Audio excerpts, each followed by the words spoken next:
At our family reunion, my aunt glared across the table and said, "You don't even count. You're just the kid they should have left behind." My sister snorted. My parents stayed silent. And right then, with plates still full and rich, I stood up and said, "This isn't your reunion. This is my property. Get out." I, 32M, never thought a family reunion would end with me kicking out half my relatives, but here we are. For context, I'm the youngest of 3 kids.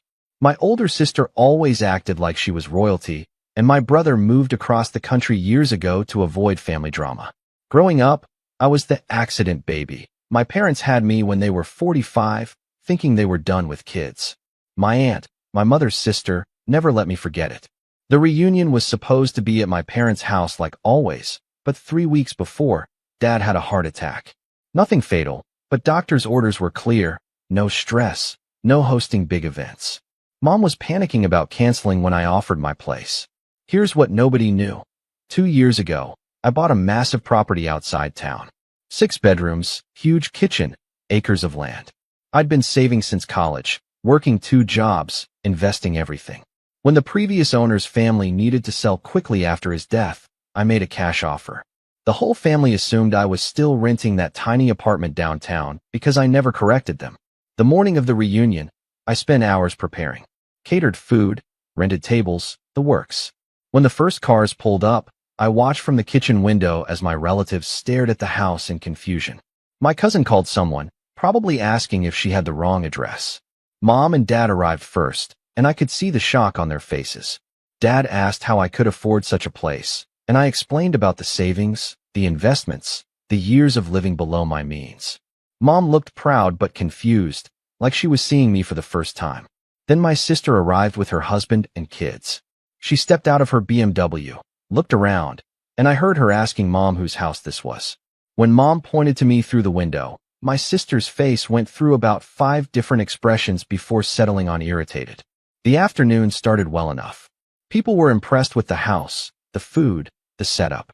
My uncle complimented the wine selection. My cousins asked about the property taxes, clearly fishing for information about what I'd paid. I deflected most questions, just saying I'd gotten lucky with timing.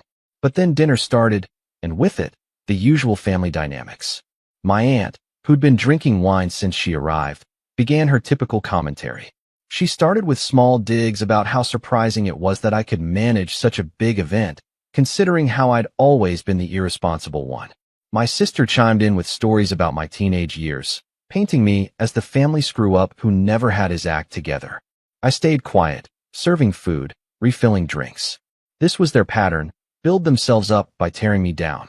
I'd learned years ago that fighting back just gave them more ammunition. The conversation shifted to family achievements.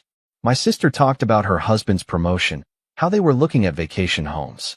My cousin bragged about her daughter's acceptance to medical school. Everyone was performing their success, and I was just the hired help apparently. That's when my aunt really got going. She started talking about family legacy, about how some people contribute to the family name and others just coast along. She mentioned how disappointed my grandparents would have been to see how I turned out. Still single, no impressive career title, living paycheck to paycheck as far as they knew. My sister was nodding along, occasionally adding her own observations about my life choices. My parents sat there saying nothing, which somehow hurt worse than the actual insults. Then came the moment that changed everything. My aunt, emboldened by the wine and the silent audience, looked directly at me and delivered her verdict. She told me I didn't even count, that I was just the kid they should have left behind. The words hit the table like a slap, and the whole room went quiet except for my sister, who snorted with laughter.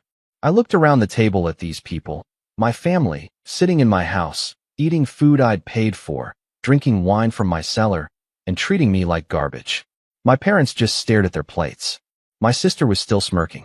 My aunt looked satisfied with herself. Something snapped. I stood up slowly, and the room got even quieter. I looked around the table at all of them, the people who'd spent years making me feel small, who'd assumed I was a failure because I didn't brag about my accomplishments. That's when I told them the truth. I informed them that this wasn't their reunion anymore. I explained that this was my property, that I owned every inch of it, and that they needed to leave. The silence that followed was deafening. My aunt's face went white. She stammered that I couldn't be serious, that it was just family banter. My sister demanded to know how I could afford such a place, her voice getting shrill. My parents looked shocked, asking if I really meant it.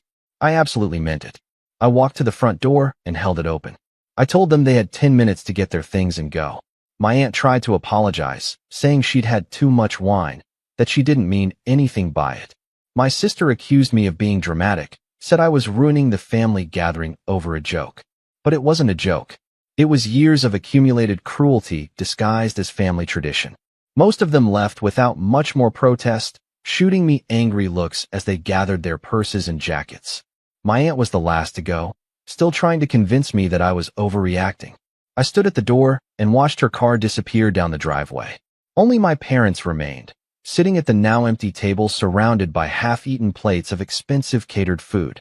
Dad asked if I really wanted them to leave too. The question hung in the air between us.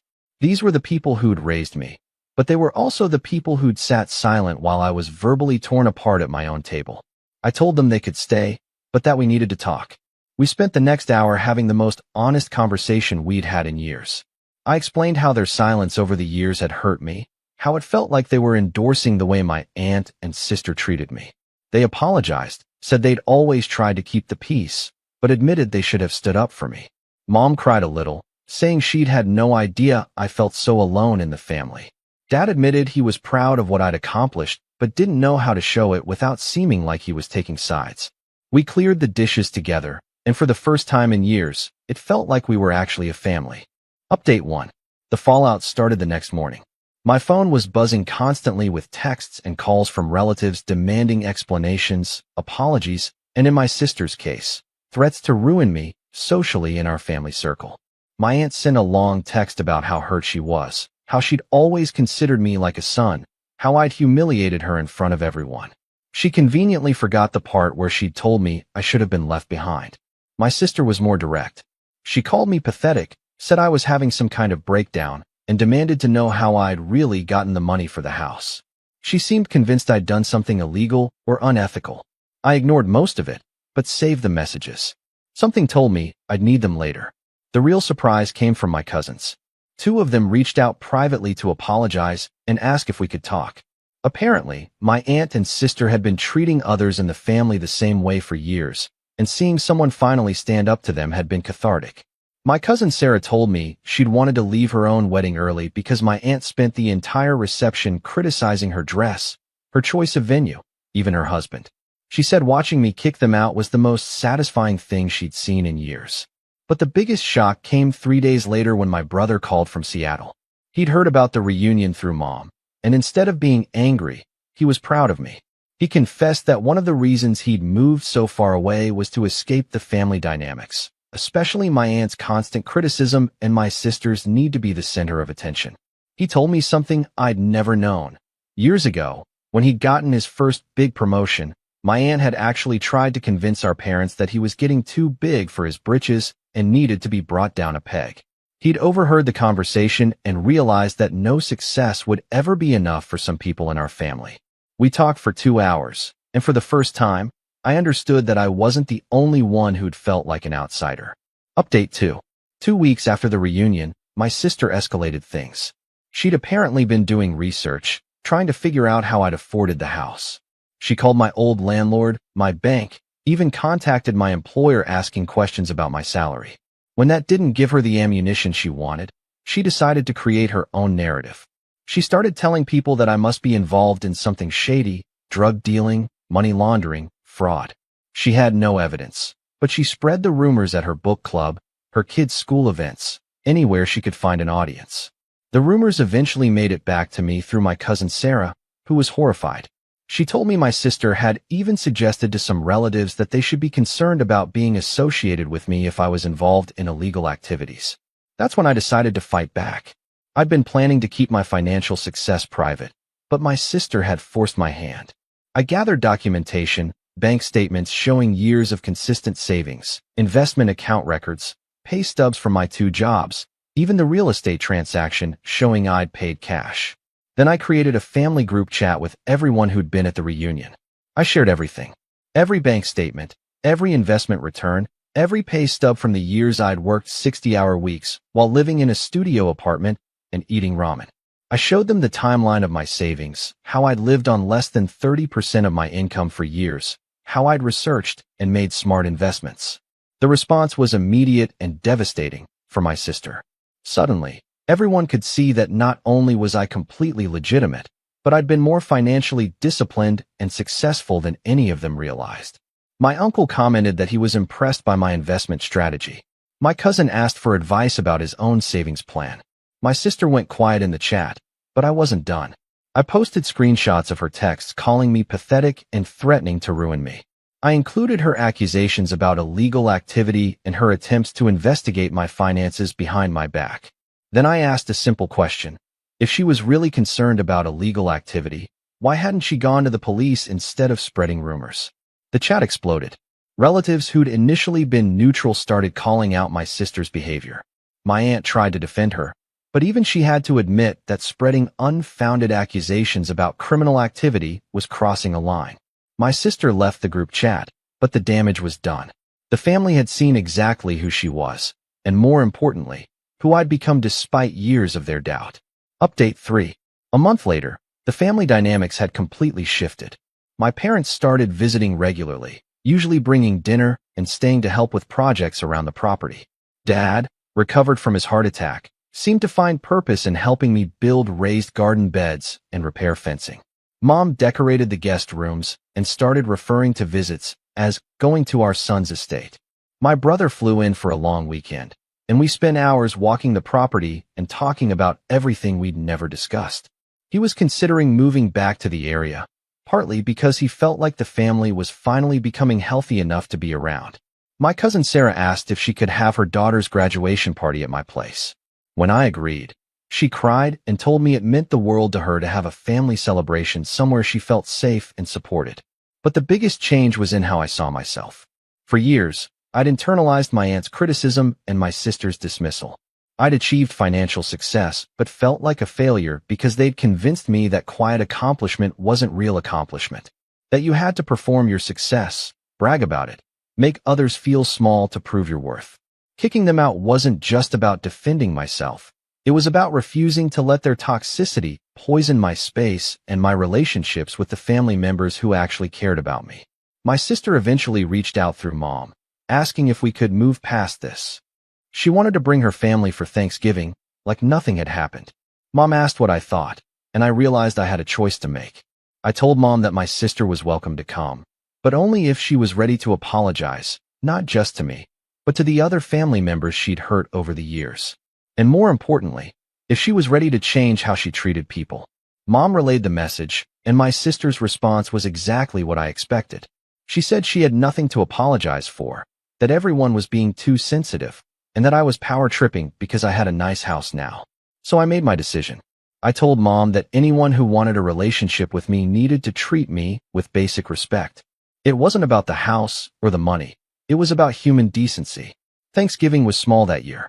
Just me, my parents, my brother and his girlfriend who flew in, and Sarah with her family. We cooked together, ate around my kitchen island instead of the formal dining room, and laughed until our stomachs hurt. It was the best family gathering I'd ever experienced. As I looked around that kitchen, watching my dad teach my nephew how to carve turkey while my mom and Sarah's daughter made pie, I realized something important. Family isn't about blood or obligation or tradition. It's about the people who choose to show up for you, who treat you with love and respect, who celebrate your wins instead of trying to tear you down. My aunt was right about one thing. I didn't count in the family dynamic they'd created, but I'd built something better. I'd built a family based on mutual respect and genuine affection, and I'd done it in a house I'd earned through years of hard work and sacrifice.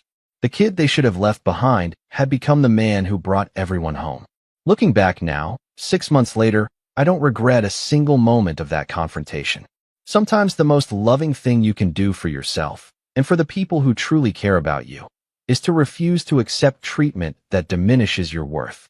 I learned that respect isn't something you can demand or argue into existence. You can only demonstrate what you'll accept and what you won't.